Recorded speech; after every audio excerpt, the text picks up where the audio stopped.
Tristan sur l'espace MAO du Bordeaux Geek Festival. Bonjour. Bonjour.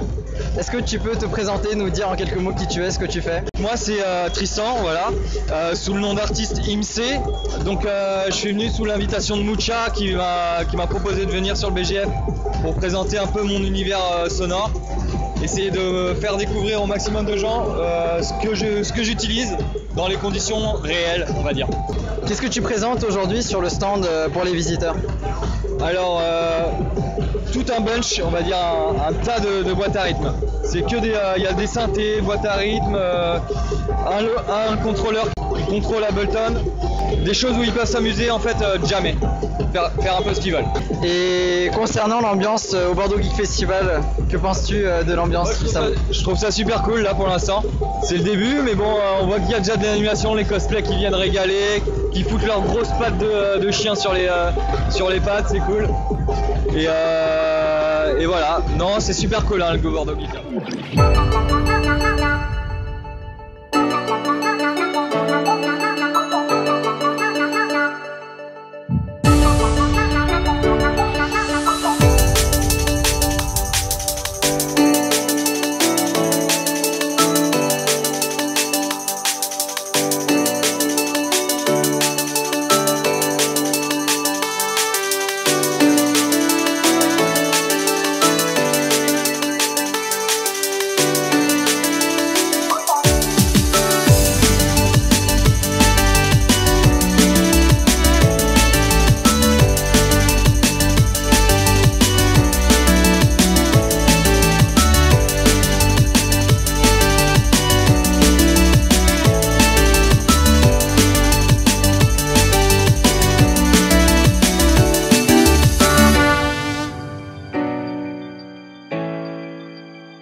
dans les octaves, et ça c'est pour changer les notes. Et là en fait ce qu'il y a de génial, c'est que je vais pouvoir assigner, tu vois, à jouer, et là voilà, tu vois, il est en canal 2, donc je le laisse en canal 2.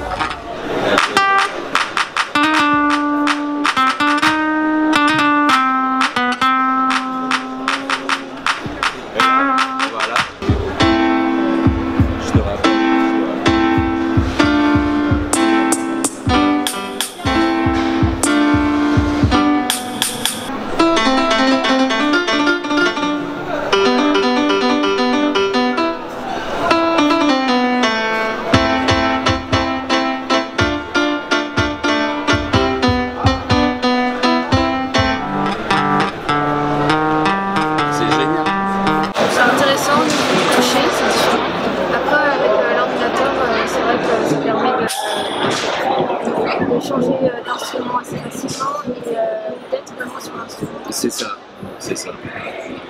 Et par exemple, tu sais qu'on pourrait carrément changer de suite comme ça, à la volée. Et là, par exemple, ça reconnaîtrait de suite ce que tu es en train de faire.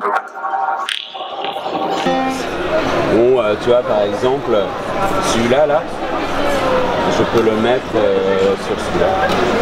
Ça va donner de la réverb. Si tu vas par là, tu auras de la réverb. Mais vas-y.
présenter une conférence sur l'histoire de la musique dans les jeux vidéo, son évolution depuis la création du jeu vidéo à nos jours. Donc le jeu vidéo est une combinaison de différents arts, de notions, de techniques existantes, comme par exemple la modélisation 3D, la 2D, le design, etc., la musique. C'est donc une expérience qui est nouvelle et qui est appréciable par le grand public et qui est agréable. Donc lors de cette conférence, on va vous présenter les débuts de la musique dans les jeux vidéo. On va vous parler de la musique 8 bits et 16 bits, le format CD et la musique dans les jeux vidéo de nos jours. De l'ambiance procurée avec les différents styles de jeu, des bruitages aussi, on va faire une petite partie sur les bruitages. Et on aura une interview de Michael Gère à la fin, qui était le compositeur de la bande-son de Wonder Boy 3.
Actuellement sur l'espace MAO du Bordeaux Geek Festival. Nous sommes aujourd'hui avec Cassine. Cassine, est-ce que tu peux te présenter, nous dire un peu ce que tu fais?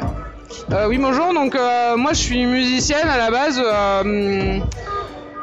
et je fabrique des petits instruments électroniques, donc soit à base de Arduino ou à base de CMOS sur des petits circuits que je design. Et sur le Geek Festival, que présentes-tu sur le stand de MAO?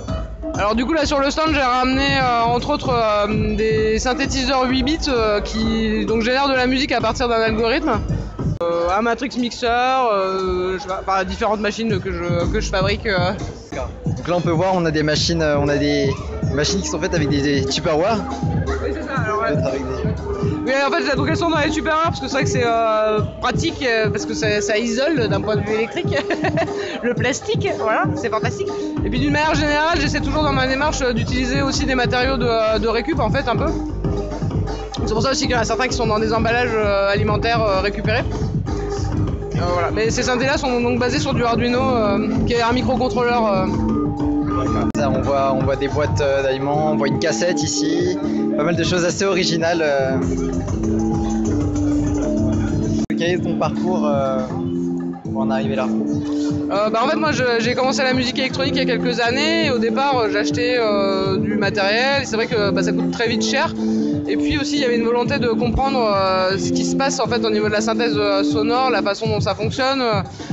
Et donc en fait c'est aussi les rencontres qui m'ont amené à aller vers là. J'ai fait partie pendant un moment d'un collectif qui s'appelle Stéréotope, au sein duquel il y a quelqu'un qui s'appelle Gaël Jaton, qui est un artiste plasticien qui bidouille pas mal d'électronique et c'est lui qui m'a aussi donné envie un peu de tester ça. Et c'est vrai que rapidement je me suis rendu compte que je pouvais fabriquer des instruments qui me convenaient. Moi dans ma façon de produire la musique en fait j'aime bien travailler avec la contrainte. Et du coup là c'est vrai que c'est une bonne façon de faire ça parce que je fabrique l'instrument et ensuite c'est l'instrument qui du coup va m'amener vers tel type de composition parce qu'il est forcément limité dans ses possibilités. Donc là nous sommes au sein du Geek Festival, en salon dans l'univers geek. Est-ce que tu as d'autres passions autres que la musique dans cet univers? Dans l'univers geek, après moi je pense comme tout le monde j'aime bien la télé. Non je sais pas. Si oui, moi j'ai beaucoup lu de comics dans le temps on va dire, mais après même là en fait dans la musique il y a aussi ce truc un peu de ce qu'on appelle le byte beat en fait, qui est vraiment tout un pan de la musique DIY qui est basé sur de la musique 8 bits, donc c'est la même type de génération de son que sur les vieilles consoles. Voilà. Donc du coup, je dirais c'est un peu là qu'on retrouve le lien avec l'univers geek dans ce que je présente moi. Après moi dans ma vie de tous les jours, je dirais les comics vraiment beaucoup, sinon ouais, c'est à peu près tout. Que penses-tu de l'ambiance dans ce festival? Est-ce que tu as pu voir un peu différents stands, les animations, tout ça? Qu'est-ce que tu en penses? Ouais, alors moi je trouve ça, ce que je trouve vraiment hyper bien dans ce festival, c'est qu'on sent que y a de la place pour tout et pour tout le monde, qu'il y a vraiment, moi j'ai fait un peu le tour et tout, il y a vraiment des univers complètement différents. On voit aussi les gens, l'implication qu'ils mettent dans ce qu'ils font, et c'est quand même assez cool en termes de cosplay, etc. Enfin, on voit vraiment que les gens vont au bout de leur démarche, quoi. Et globalement, j'aime bien cet esprit-là, vraiment ce melting pot, on va dire. Il y a des gens de tous les âges, de probablement tous les milieux et tous les backgrounds. Et ça, je trouve ça bien.